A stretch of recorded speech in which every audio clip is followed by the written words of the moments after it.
All right, so looks like we're going off the grid today, huh? Yeah, into the Into wilderness. the wilderness, exactly.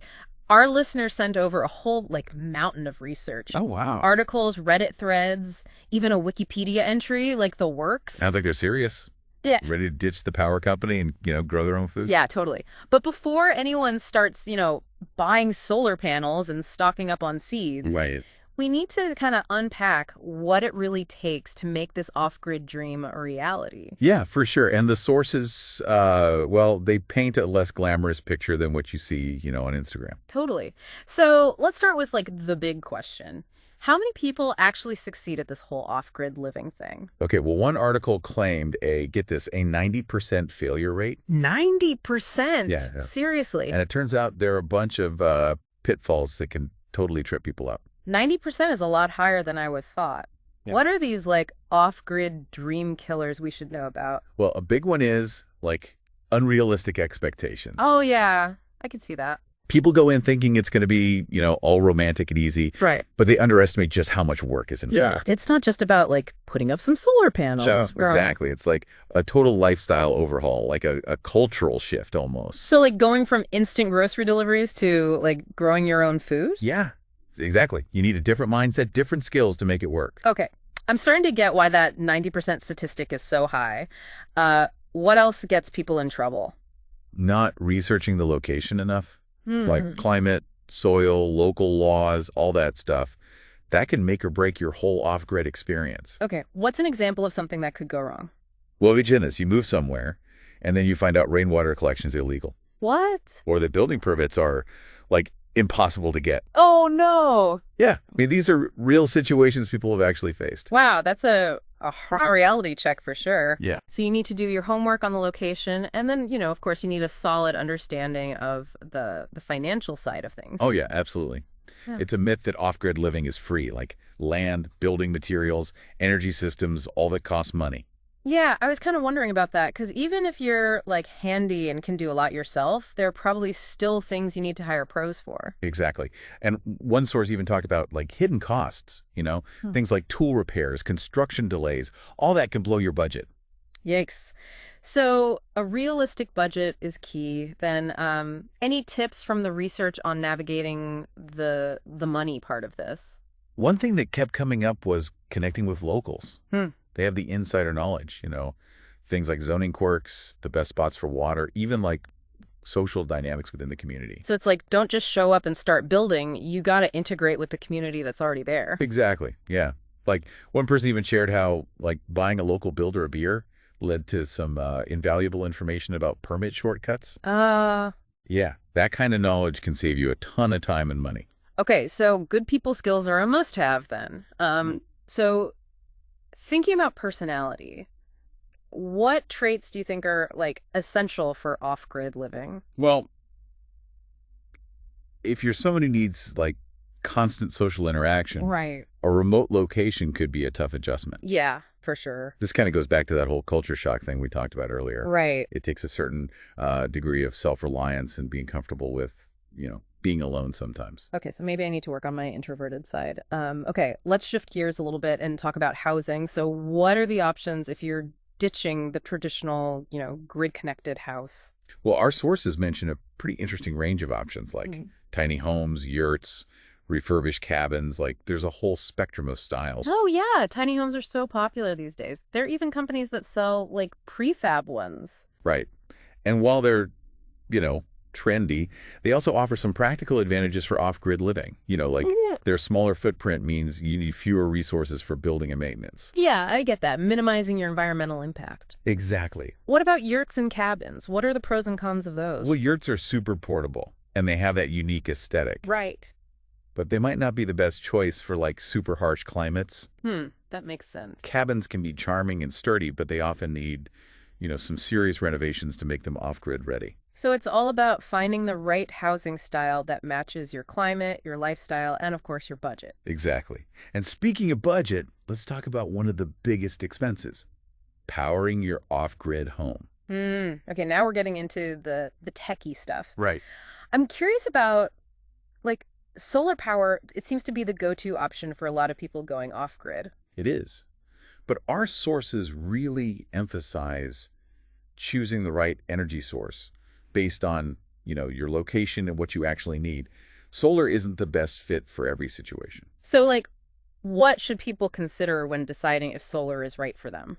Well, for starters, it's important to understand the different types of solar panels. Oh, okay. Like, you have monocrystalline, they're the most efficient, but they're also the priciest. Got it. Then there's polycrystalline. They offer a good balance between cost and efficiency. Okay. And then you have thin film panels, which are the least efficient, but they're the most affordable. So there's a trade-off there. Exactly. Okay, so what about battery storage? How does that factor into a solar setup, especially if you're off-grid? Oh, batteries are key for storing the energy your panels generate, especially for, nighttime use or if it's cloudy. Oh, right. Yeah. This is actually a major difference between on-grid and off-grid solar systems.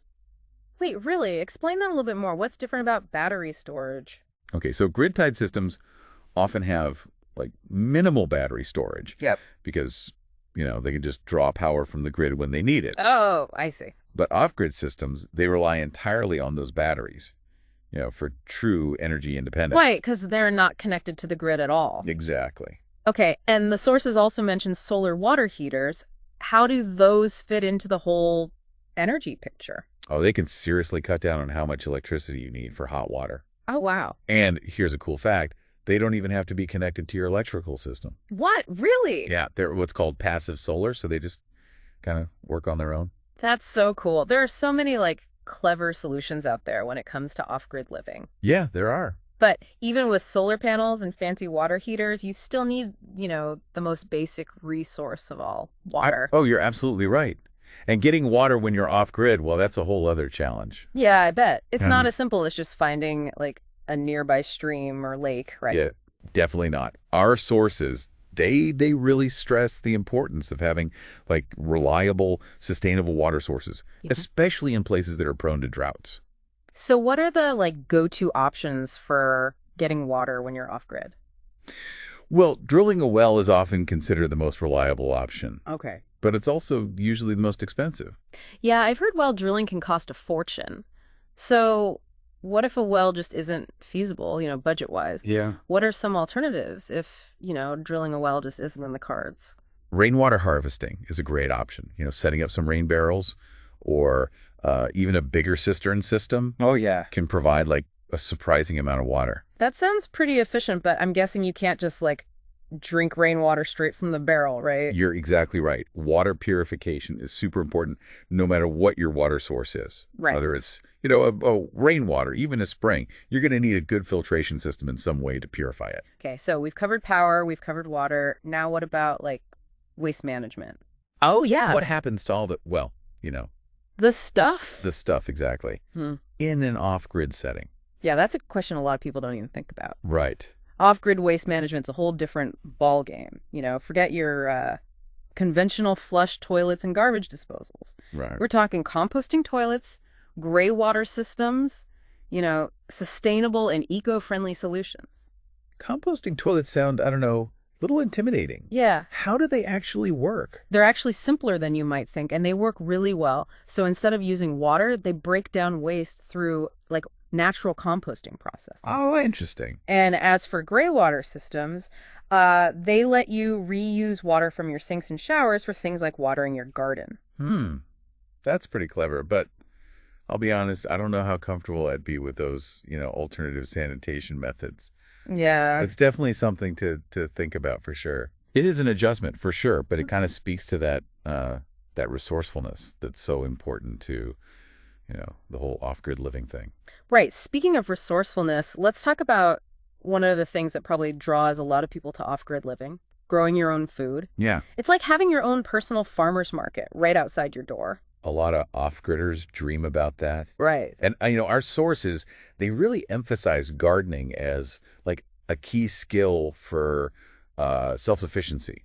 So it's more than just throwing some seeds in the ground and hoping for the best. Oh, way more. Yeah. If you want to be successful with off-grid gardening, you often need techniques like permaculture, greenhouse cultivation, and knowing how to preserve your food. Permaculture has always sounded kind of mysterious to me. Can you explain what that actually is? Yeah, so permaculture is basically a design system for creating sustainable ecosystems. Okay. It's all about mimicking natural patterns to produce food and resources. So you're working with nature, not against it. So you're creating like a mini ecosystem in your backyard. Exactly. And greenhouses, those are like a game changer for extending your growing season, especially in areas with shorter summers. Right. Yeah. Makes sense. I imagine it takes time, though, to become like fully self-sufficient with food. It's not like an overnight thing, right? No, definitely not. Our sources actually cautioned against expecting to be 100% self-sufficient, like right away. Right. It takes time, it takes patience, and it takes continuous learning to really master off-grid gardening and food production. So even the most hardcore off-gridders are probably still hitting up the grocery store every now and then. Probably. And that kind of brings us to another important point. Even the most dedicated off-gridders, sometimes they just need outside help. Oh, really? So it's not always about doing absolutely everything yourself? Not necessarily, no. One source really stressed the importance of knowing your limits and knowing when to, call in a pro. Yeah. There are some tasks that are just better left to the experts. So it's okay to admit that you need help with certain things? Like if my solar panels need some like major repair, I shouldn't try to DIY that if I don't have the knowledge. Exactly. Sometimes calling a professional is the safest and most efficient option. Right. And this actually raises a kind of interesting question. When does self-sufficiency become like too much? Mm-hmm. What compromises are you actually willing to make? That's a good question. How do you even define self-sufficiency if you're still relying on other people for certain things? Yeah, it's about finding a balance, knowing when to rely on your own skills and when to reach out for help. So off-grid living isn't about like total isolation and doing everything from scratch. Right. One really insightful comment from a Reddit user said, and I quote, "It takes a village, even when you're miles from the village." Oh, I love that. Yeah, you're choosing a different way of life, but you're still part of a larger network. That's such a good point. I'm realizing off-grid living requires a lot of like careful planning and preparation. Yeah. It's not just about buying a piece of land and like roughing it. You got it. The sources, they really emphasize that off-grid living is a commitment. It's not, just a weekend hobby. Right. It's not for everyone, but for those who are really drawn to self-sufficiency and a more sustainable way of life, the rewards, they can be huge. So let's say, hypothetically, that I am like mentally and financially prepared to do this whole off-grid thing. Sure. What are some like must-have skills to actually thrive off-grid? Gardening tops the list, for sure. Yeah. Knowing how to grow your own food is essential for that independence. Besides permaculture and greenhouses, are there any other like gardening techniques that are super helpful? Food preservation is a big one. Mm-hmm. Learning how to can, dehydrate, and ferment, that lets you enjoy what you grow all year round. Right. Yeah. Otherwise, you're just wasting all that work you put into your garden. Exactly. And another really important skill set is just, basic DIY and repair. Oh, yeah, that makes sense. Things break, especially when you're off-grid. And you might not have easy access to professional help. Right. Knowing how to, fix a leaky faucet, repair a solar panel, troubleshoot basic electrical issues, that stuff can be invaluable. So you're basically your own handyman. Or handywoman. Or handywoman, exactly. Right. The more you can do yourself, the more self-sufficient you are. And some sources even mention things like foraging and hunting. Oh, wow. Foraging and hunting, are those really, like, necessary? Not for everyone, no. But they can definitely boost your self-sufficiency. And they help you connect with nature. Okay. Foraging lets you add wild edibles to your diet. And hunting can, provide a source of meat. Right. What if I'm not really the hunter-gatherer type? Any other options for getting food besides, like, gardening, foraging, hunting? Raising livestock is pretty common in off-grid communities. Okay. Chickens are a popular choice, for eggs and meat, and they're pretty easy to take care of. So I need to add chicken whisperer to my list of off-grid skills. Yeah, it couldn't hurt. Yeah. And don't forget about, bartering and trading with your local community. Oh, yeah, that's right. Like, you might trade your extra veggies for fresh milk from a neighbor who has goats. That's like a modern-day barter system? Right. Okay, so we've talked about skills. What about, like, essential tools and equipment? What do you absolutely need when you're living off-grid? Well, that really depends on your specific setup. Right. But there are some basics everyone needs. For example, no matter where you're getting your water from. Yeah.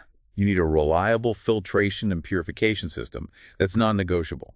Yeah, you don't want to mess around with contaminated water, that's for sure. Exactly. And when it comes to energy, Okay. if you're doing solar, you'll need, panels, an inverter to convert that DC electricity to AC, batteries for storage, and a charge controller to regulate the flow of electricity. Okay, so those are like the key components of a solar power system. Right. They all work together to power your home. We talked about generators earlier. Are those a must-have for like every off-grid setup? They're great to have as a backup power source. Okay. Especially in areas with, iffy weather or during those times when you don't get much sunlight. Right, that makes sense. And they can also power tools and appliances that need more juice than your solar system can handle.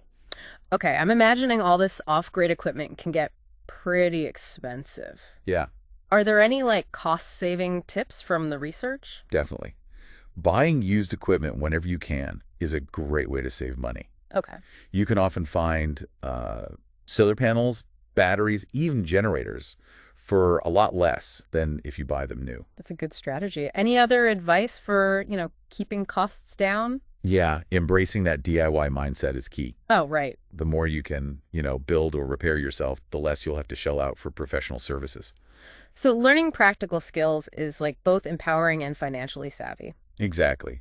Okay, so what else should someone like think about, consider really before taking the plunge into off-grid living? Safety and preparedness. Mm-hmm. People often overlook those. Living off-grid means you're relying more on yourself in emergencies. So it's like being your own first responder. Exactly. You need a well-stocked first aid kit, some basic survival skills, and a plan for dealing with, unexpected stuff. Like what kind of unexpected stuff are we talking about here? Power outages, extreme weather, medical emergencies, Yeah.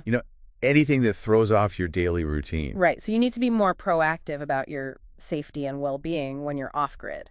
Absolutely. And don't forget about communication. Oh. Even though you're choosing to live, remotely, Yeah. you still need a way to connect with the outside world, if there's an emergency. So like a satellite phone or a CB radio or something like that. Those are good options. Yeah. Or even a solar-powered communication device. Oh, that's cool. Yeah. The important thing is to have a reliable way to call for help if you need it. It's like having a lifeline to civilization, even when you're trying to like disconnect from it. Exactly. And speaking of disconnecting, one of the biggest adjustments for a lot of off-gridders is the change in like the pace of life, their lifestyle. Yeah. It's a world away from the hustle and bustle of the city. Yeah. I mean, that slower pace of life is a big part of the appeal for some people, but it can also be a challenge if you're used to like constant stimulation and instant gratification. That's true. Off-grid living takes patience, it takes adaptability, and it takes a willingness to embrace, a simpler way of life. So less screen time, more time in nature. That's the idea. It's Yeah. about connecting with, the natural rhythms of life, slowing down and finding contentment in the moment. It almost sounds like a form of mindfulness, wouldn't you say? Absolutely. And it's a reminder that, off-grid living is about so much more than just physical self-sufficiency. Right. It's about developing a mindset of resilience, resourcefulness, and gratitude. Okay, but let's be real. Even with all these, amazing benefits, there got to be some downsides to off-grid living, right? What are some of the challenges that like people don't always talk about? Loneliness and isolation can be big hurdles, Hmm. especially for people who are used to having, big social circles. Yeah. You really have to find ways to stay connected with loved ones and build community, even from a distance. So it's about finding that balance between solitude and connection. Yeah, exactly.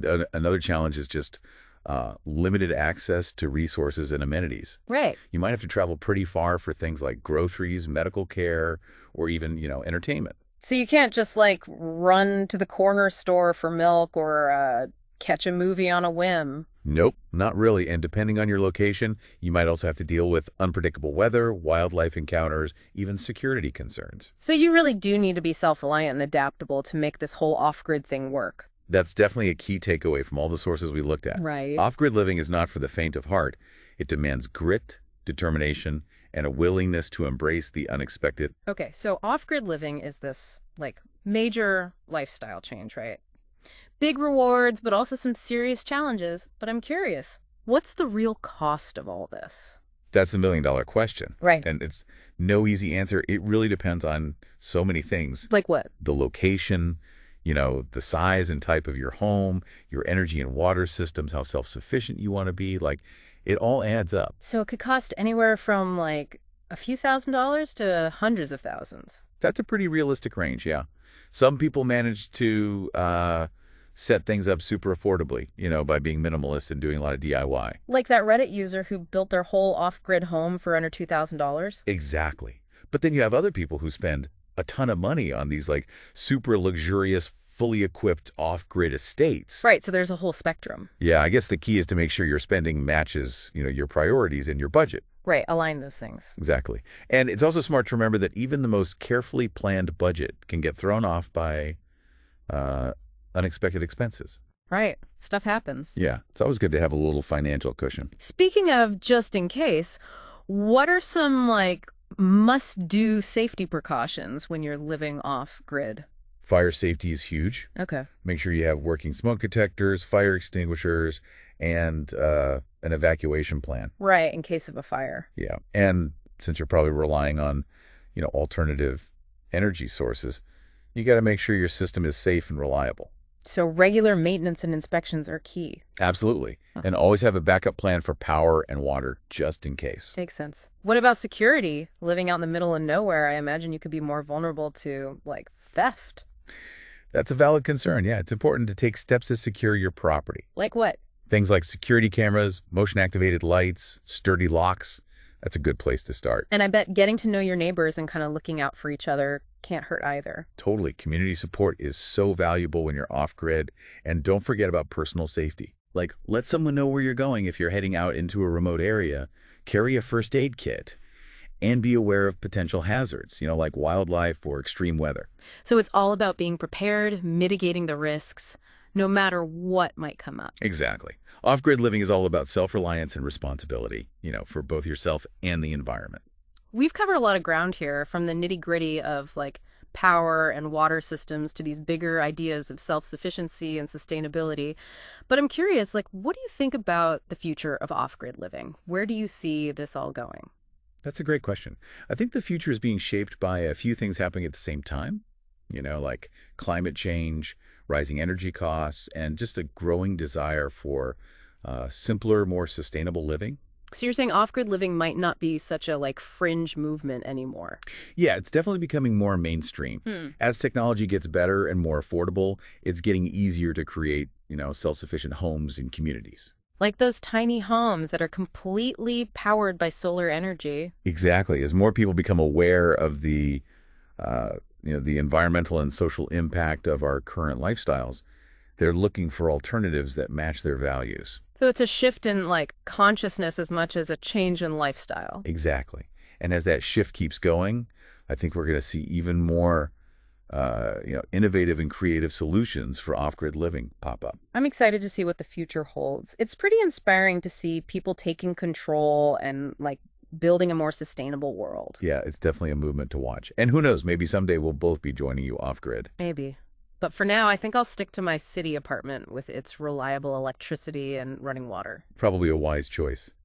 But even if you're not quite ready to, fully embrace off-grid living, yeah, you can still bring in some of those elements of self-sufficiency and sustainability into your life, wherever you are. That's a really good point. Small changes can make a big difference. For those of you listening who are, intrigued by this whole off-grid living thing, don't be scared off by the challenges. Do your research, start small, and find what works for you. And remember, it's not just about the destination, it's about the journey. Yeah. Embracing that process, learning from mistakes, never stop exploring. Well said. Okay, we've covered so much in this deep dive into off-grid living, but before we wrap things up, I want to leave you with one final thought. Okay, sure. One Reddit user claimed to have built their entire off-grid setup, and this includes their 150 square foot pentagon-shaped home for under $2,000. Wow. It's pretty amazing, right? Yeah, that's impressive. It kind of makes you wonder, is extreme minimalism the key to affordable off-grid living? It definitely challenges that assumption that, going off-grid has to be this huge financial investment. Yeah, that's a good point. It really highlights how many different ways there are to, approach off-grid living. Right. It can be as minimalist or as elaborate as you want. So it seems like the biggest takeaway here is that there's no one right way to do it. Absolutely. It's about figuring out what self-sufficiency means to you. Right. Identifying your priorities and understanding, what compromises you're okay with. It's like designing your own like personalized adventure. Exactly. And the best part is there's this whole community of like-minded people out there. Right. Who are, ready and willing to share their experiences and their knowledge and their support. Yeah, that's awesome. Yeah. So for those of you listening who are like ready to embark on your own off-grid journey, right. Don't be afraid to reach out, ask questions, and learn from those who've, been there and done that. That's great advice. And most importantly, remember to enjoy the ride. Oh, yeah. Off-grid living is an amazing opportunity to connect with nature. For sure. Rediscover yourself and create a life that truly, reflects your values. Well said. Thanks for joining me on this exploration of off-grid living. It's been an eye-opening and inspiring conversation. It really has. And our listeners leaving with, the knowledge and insights they need to make their off-grid dreams a reality. And who knows, maybe we'll be hearing about your off-grid adventures on a future episode of The Deep Dive. I'd love that. Until then, keep exploring, keep learning, and keep living life to the fullest.